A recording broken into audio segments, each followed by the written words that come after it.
साथियों, जय हिंद, जय भारत, वंदे मातरम। मैं आपका साथी वेटरन ओम प्रकाश जैसलमेर से। आज वैसे भी दो तीन प्रश्न दिमाग में कौंधे आए तो सोचा आप लोगों के साथ में शेयर कर दूं। और अगर आप सोचोगे किसी के बारे में तो ज़रूर दिमाग में वो बात तो आएगी आएगी।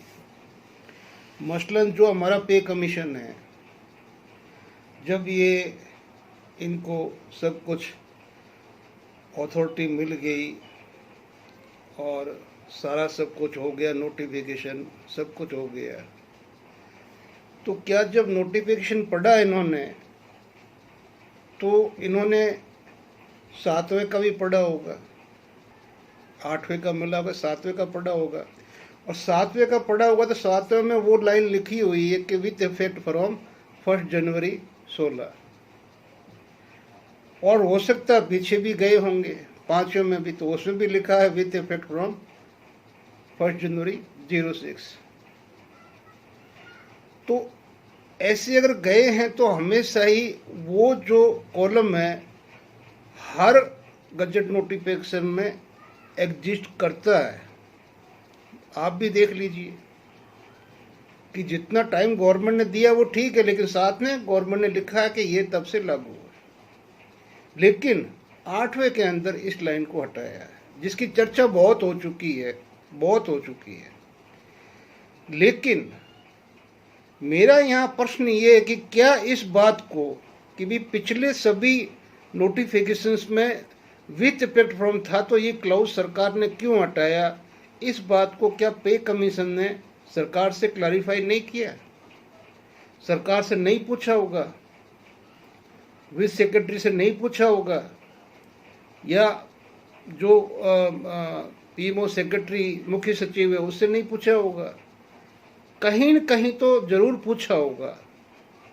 तो जवाब क्या मिला होगा? चुप रहेगी। क्योंकि ये संदेह तब हुआ कि अभी मानसून सेशन के अंदर राज्यसभा में भी लोकसभा में भी जावेद अली साहब सपा के और एक सांसद साहब और थे, उन दोनों ने प्रश्न पूछे पे कमीशन के बारे में। उसमें पे फिटमेंट फैक्टर और पे कमीशन की प्रोग्रेस ही पूछी थी। लेकिन सरकार ने दो टूक जवाब क्या दिया दोनों समय में।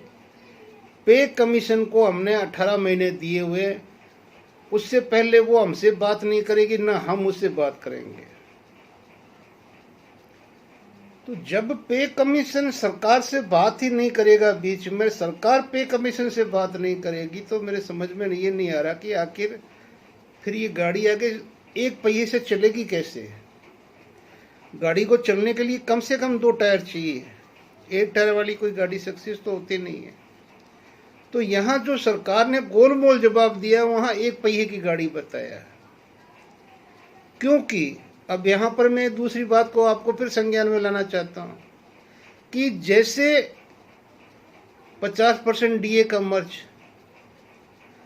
किसी सरकार ने अपनी तरफ से नहीं किया था, 5वें में नहीं किया, 6ठे और 7वें में दोनों में ही जब ये किया गया तो पे कमीशन के अनुरोध पे ही किया गया था।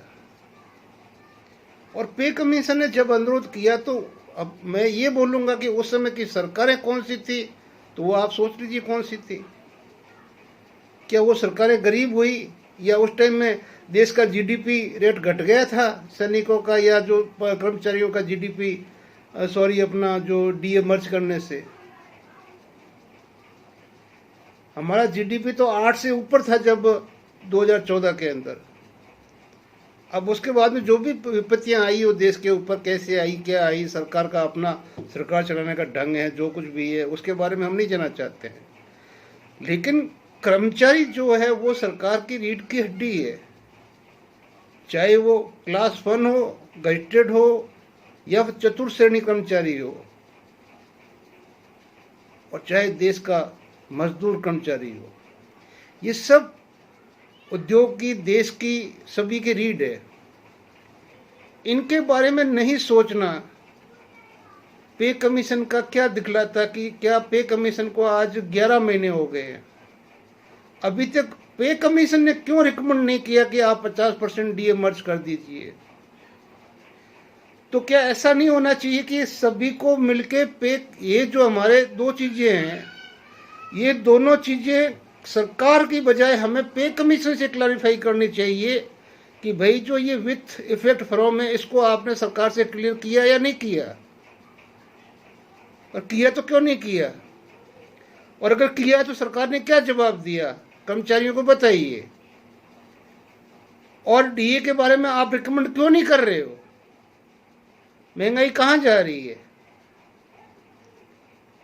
भले आपकी बास्केट में आपने जो फॉर्मूला बना रखा कुछ आए या ना आए, लेकिन जो ग्रोथ महंगाई है वो कहां पहुंच रही है?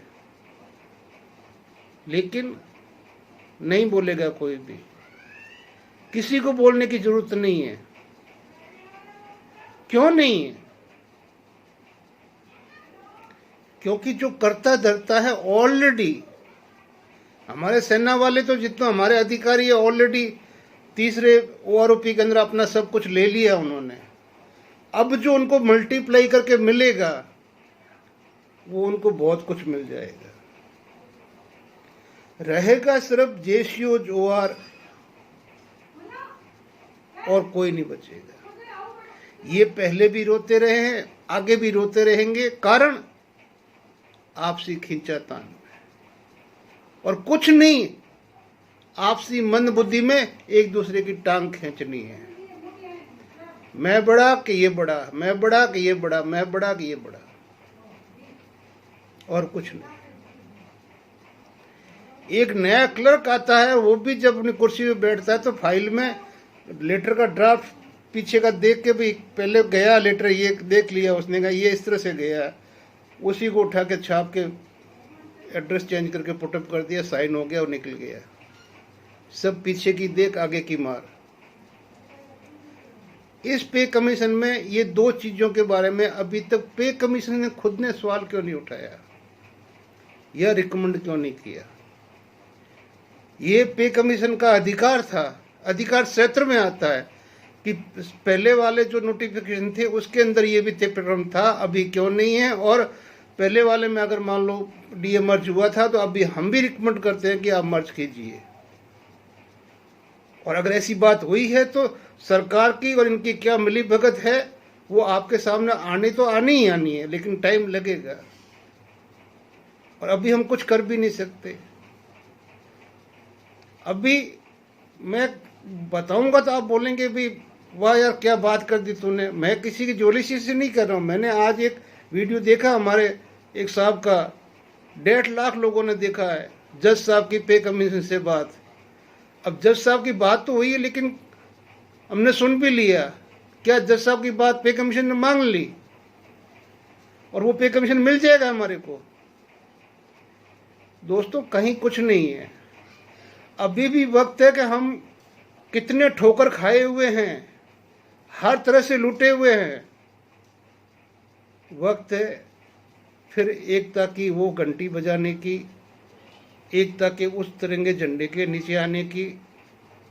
अदरवाइज कुछ नहीं कह सकते दोस्तों, कुछ नहीं कह सकते। जय हिंद, जय भारत। मिलते हैं अगले वीडियो में।